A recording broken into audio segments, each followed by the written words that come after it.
नमस्कार दोस्तों, helping nature YouTube channel में आपका स्वागत है। मैं तजमुल हसन ताज इस वक्त 10 रोज़ के टूर पर हम सब निकले हुए हैं और आप सबों को भी हम ये टूर में शामिल कर रहे हैं। 10 रोज़ा ज़ियारती सफ़र की शुरुआत खिचौचा शरीफ से हुई, जहां जाने के लिए 4 लोगों का रिजर्वेशन टिकट लिया गया। कोलकाता स्टेशन, जो कि शीतपुर के नाम से मशहूर है, जो श्याम बाज़ार के रास्ते में पड़ता है। हावड़ा स्टेशन में लोड ज़्यादा होने की वजह से एक नया स्टेशन बना जो काफ़ी बड़ा था, जिसके ज़रिए ये मेरा दूसरा सफ़र है। इससे पहले मुरादाबाद का सफ़र किया था, वो भी तकरीबन 10 दिनों का था। ज़िंदगी में सफ़र ज़रूर करते रहना चाहिए, क्योंकि राह में तरह तरह के लोग मिलेंगे जो आपको कुछ न कुछ ऐसी बातें या इल्म सिखा देंगे जो आपके जीवन के लिए बहुत ज़रूरी होता है। यकसानियत उकताहट का सबब होती है और इस उकताहट का इलाज मुख्तलिफ़ दरगाहों की ज़ियारत व मुख्तलिफ़ जगहों का सफ़र होता है। तो जम्मू तवी एक्सप्रेस को पकड़ने के लिए सुबह 9:30 बजे मटिया ब्रिज थाना से चारों लोग एक टैक्सी में तमाम लगेज को और ख़ुद को सवार किया और स्टेशन में जैसे ही सामान रखा, वैसे ही एक सिक्योरिटी ऑफिसर ने पूछा कहाँ जाना है। हमने बताया अकबरपुर। उसी वक्त उसने खबर दी आपकी ट्रेन 3 नंबर प्लेटफॉर्म में आ चुकी है। हम लोगों के लिए इंक्वायरी आसान हो गया। इसी वक्त हम सब सवार हो गए ट्रेन में और अपना सीट नंबर को जब चेक किया तो पता चला 3 सीट S2 में है और एक सीट अलग बॉगी में है। ये टिकट बनाने वाले की एक शरारत थी, जिसकी वजह से चौथा सीट हमारे लिए बेकार साबित हुआ। हम लोगों ने 3 सीट में एडजस्ट किया। इत्तेफाक से चौथा सीट वहीं मिल गया। जो सीट किसी मुसाफिर के नाम पर बुक था, वो शुरू से आखिर तक आया ही नहीं। रात को डिनर के तौर पर कुछ न कुछ घर का पका हुआ रोटी सब्जी खाकर आराम से रात गुजरी और सुबह हो गई। और एक मुसाफिर ने बताया अकबरपुर उतरने से बेहतर है आप लोग मालीपुर हमारे साथ उतरिए, वहाँ से खिचौचा शरीफ करीब होगा। मैंने समझने की कोशिश की आखिर वो अपने साथ क्यों उतरने का कह रहा है। चूँकि उसके पास लगेज बहुत ज़्यादा था, वो हम लोगों से मदद लेना चाहता था, जिसमें हम लोगों का नुकसान था। हमने उसी वक्त डिसीज़न लिया और कहा हम सब अकबरपुर ही उतरेंगे। जबकि अकबरपुर उतरने के बाद टेम्पो फेयर पूछा था उतरेंगे।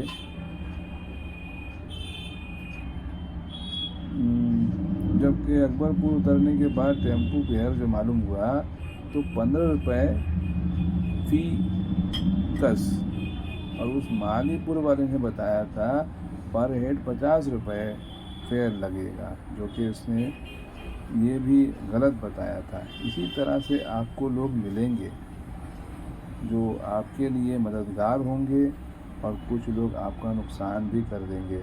बस आपका डिसीज़न जो है सही होना चाहिए। टेम्पो में बैठते ही इसमें शरारत हुई। आप सोचिए,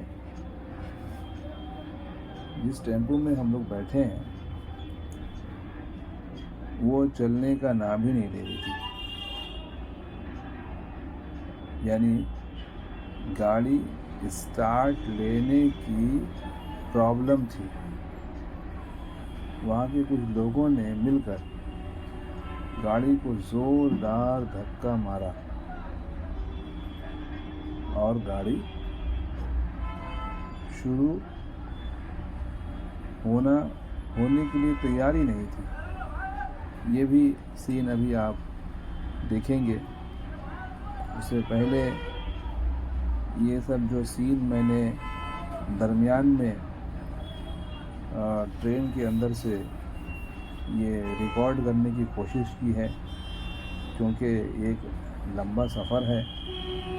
तो सफ़र में बहुत से ऐसे सीन होते हैं जो आप बिल्कुल जो साइड बर्थ में हम लोग बैठे हैं और उस साइड बर्थ के ठीक दाहिने तरफ खिड़की से ये तमाम सीन जो है हमने रिकॉर्ड किया है आपके लिए, कि आप भी जो है देखते रहिए तमाम सीन। उसके बाद आप जो है पूरा आनंद ले पाएंगे। ये देखिए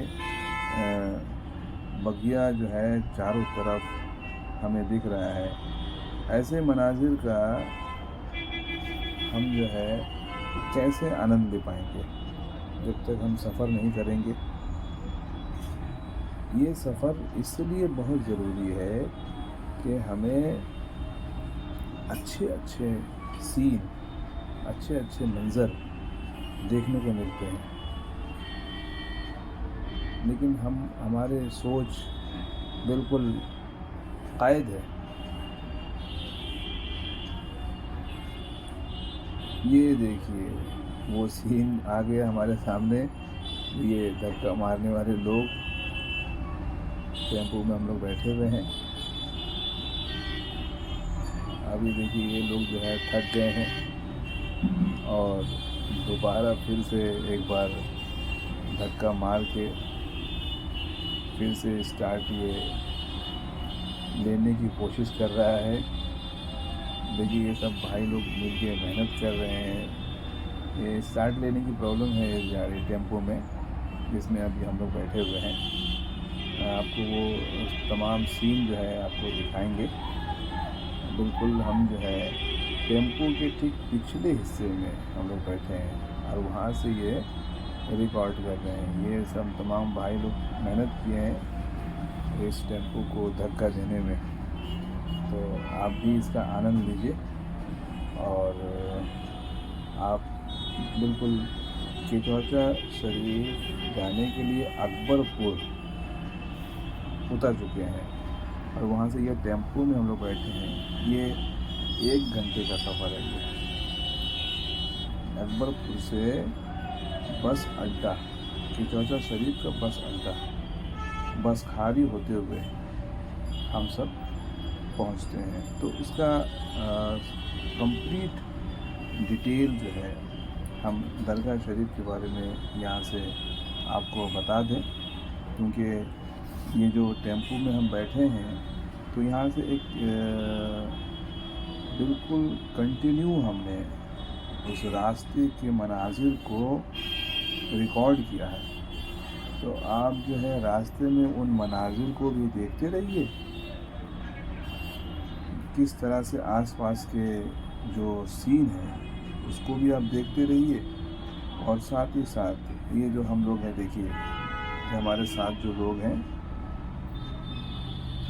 जो 4 टिकट जो बना हुआ है ये हमारे साथ में है। और इसी टेम्पो के पीछे में कुछ मरीज़ भी है जो ज़ायरीन हैं, जो सफ़र कर रहे हैं, ज़ियारत के लिए आए हुए हैं। अब ये सफ़र देखिए रफ्तार में चल रहा है। तो अब हम आपके सामने में दरगाह शरीफ के बारे में थोड़ा डिटेल में समझाना चाहेंगे, बताना चाहेंगे, जिसकी जानकारी आपको होनी चाहिए। दरगाह शरीफ हिंदुस्तान के सूबा उत्तर प्रदेश में ज़िला फैज़ाबाद से आजमगढ़ जाने वाली सड़क के दक्षिण जाने वाक़ा है। दरगाह शरीफ फैज़ाबाद से 84 किलोमीटर और आजमगढ़ से 64 किलोमीटर पश्चिम को दक्षिण जाने वाक़ा है। अकबरपुर से 17 किलोमीटर और बसखारी से 4 किलोमीटर का फासला है। दरगाह मखदूम अशरफ रहमतुल्लाह अलैह एक तालाब के किनारे पर है, जो चारों तरफ से दरगाह शरीफ को घेरे हुए है। दरगाह शरीफ तक पहुंचने के लिए एक पुल पार करना पड़ता है, जिसको अशरफ पुल कहते हैं। अशरफ पुल से चंद कदम दूर चलने पर एक फाटक मिलता है जिसको सलामी दरवाज़ा कहते हैं। सलामी दरवाज़ा से चलने के बाद एक दूसरा फाटक आता है जिसको मलन शाह का फाटक कहते हैं। इससे चंद कदम चलने पर एक तीसरा फाटक पड़ता है जिसको बाबुल हई कहते हैं। बाबुल हई से चंद कदम चलने पर आस्तानाए आलिया की हद शुरू हो जाती है जिसे रूह आबाद कहते हैं, और आबादी वाले हिस्से को रसूलपुर दरगाह कहते हैं। हज़रत मखदूम अशरफ ने अपनी हयात मुबारका में अपना हुजरा एक टीले पर बनाया था जिसके 3 तरफ तालाब खुदवा दिया था।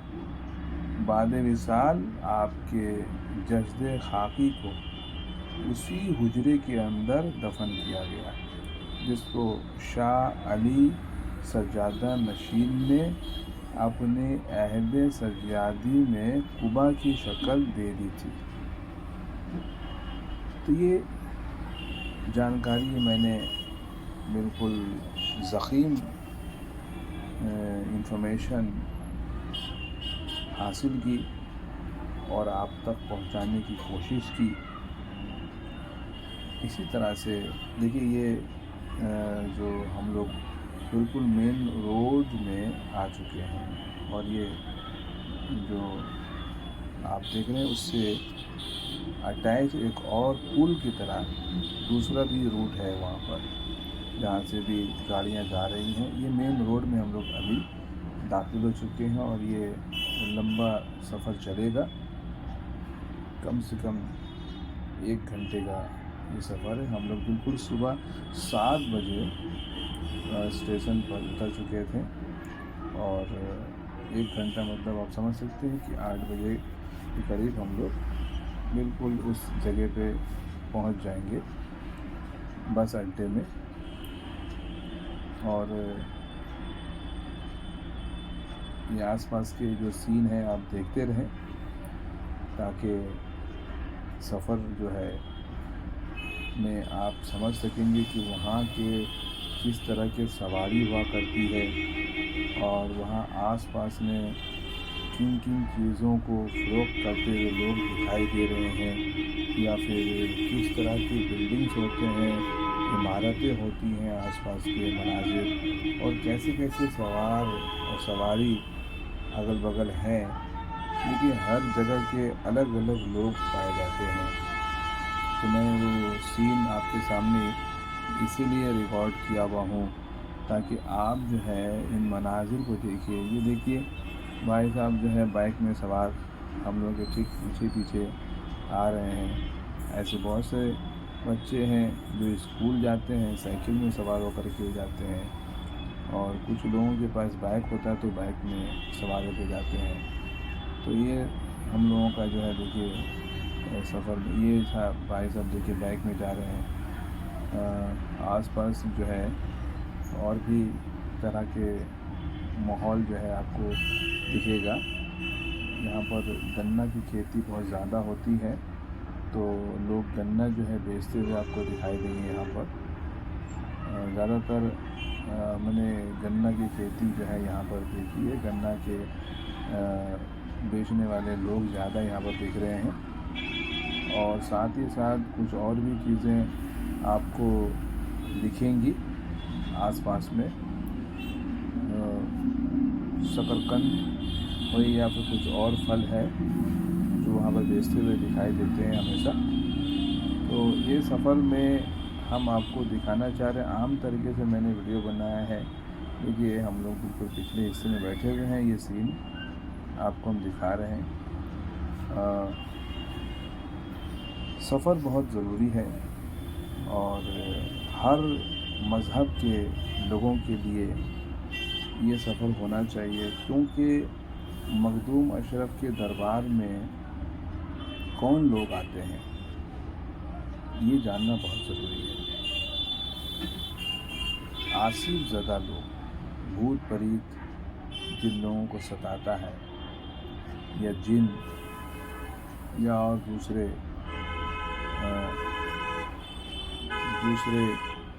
जो खूंखार आसिफ ज़दा लोग होते हैं, वो बहुत परेशान करते हैं लोगों को, ख़ास तौर से औरतों को।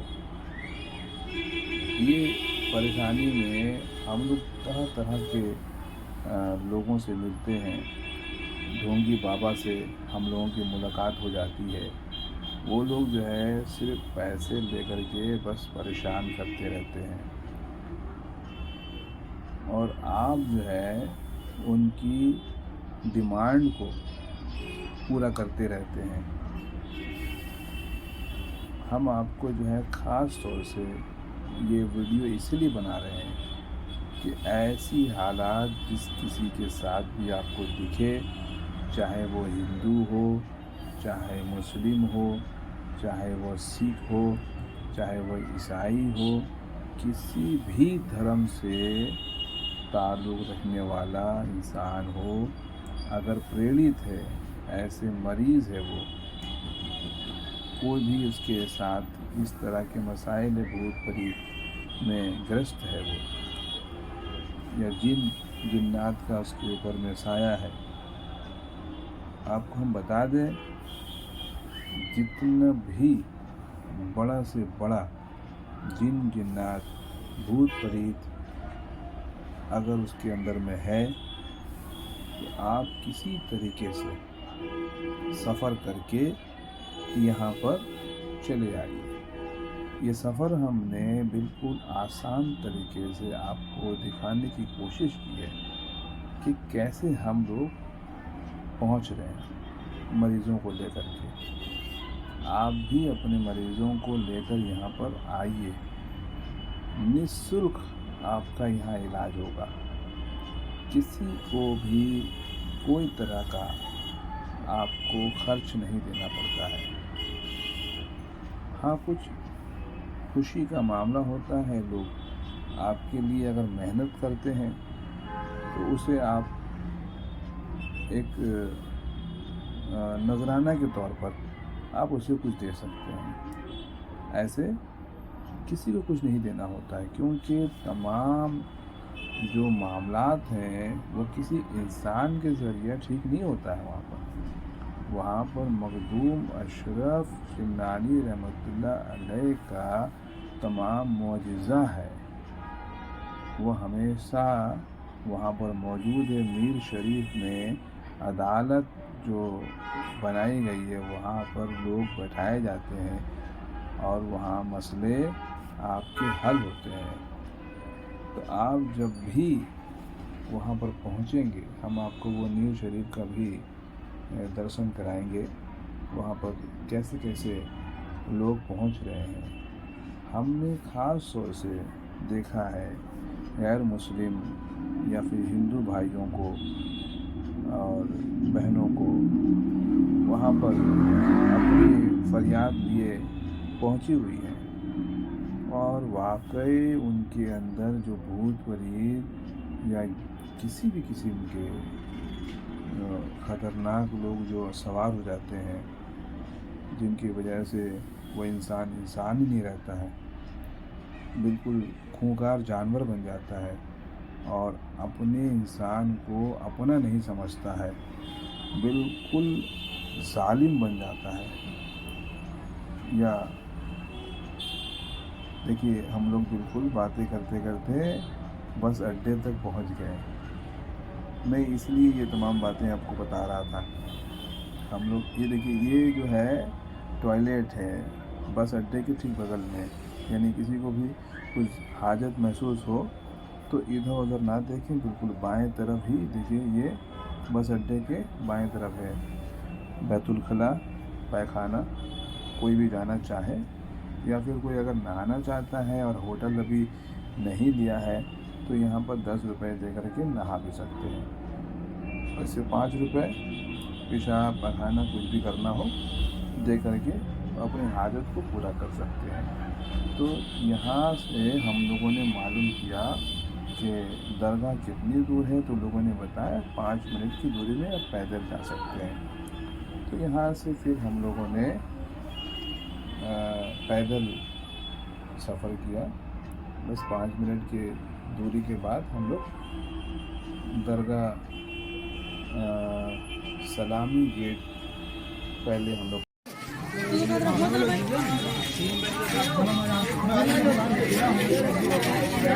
चलिए भाई धीरे धीरे चलते रहिए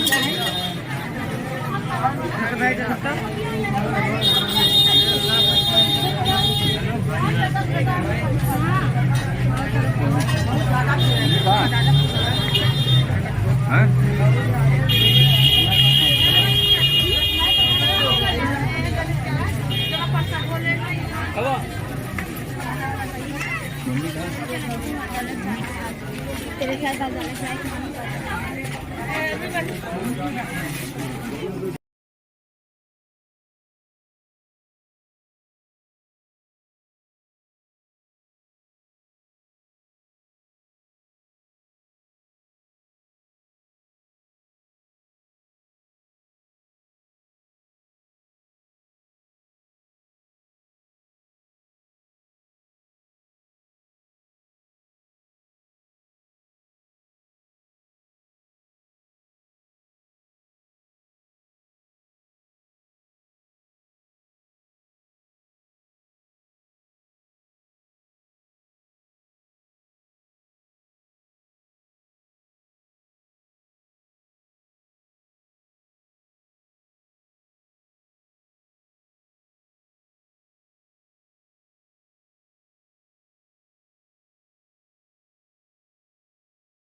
आया है चादर